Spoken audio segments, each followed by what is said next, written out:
INA के सभी soldiers अलग अलग धर्मों से आते थे, लेकिन रत्ती भर भी डिस्क्रिमिनेशन नहीं देखा गया इन लोगों के बीच में। इंडियन नेशनल आर्मी का मोटो 3 उर्दू शब्दों से बनाया गया, इत्तेफाक, इत्माद और कुर्बानी, जिनका मतलब है यूनिटी, फेथ और सैक्रिफाइस।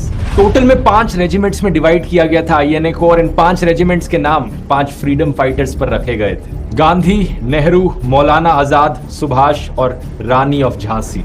आईएनए का कैंपेन पोस्टर बना था जिस पर चलो दिल्ली लिखा हुआ था। उसमें फोटो लगी थी महात्मा गांधी और जवाहरलाल नेहरू की। एक और पोस्टर पर कोट्स लिखे गए थे सुभाष चंद्र बोस और महात्मा गांधी दोनों के द्वारा। लेकिन आज के दिन कुछ लोग हैं जो व्हाट्सएप पर झूठी खबरें फैलाकर ये दिखाना चाहते हैं कि ये दोनों तो एक दूसरे के खिलाफ थे।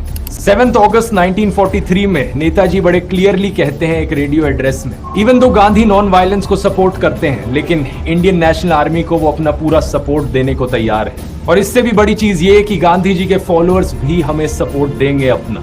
2 अक्टूबर 1943 एक और प्यारा संदेश नेताजी गांधी जी के लिए देते हैं रेडियो के जरिए। महात्मा गांधी ने जो इंडिया को अपनी सर्विसेज दी हैं वो इतनी अनोखी हैं, इतनी अनपैरेलल्ड हैं कि उनका नाम सोने से लिखा जाना चाहिए हमारी नेशनल हिस्ट्री में हमेशा के लिए। कोई भी सिंगल इंसान अपनी पूरी जिंदगी में इतना अचीव नहीं कर सकता था इन सर्कमस्टांसेस में जितना उन्होंने अचीव किया।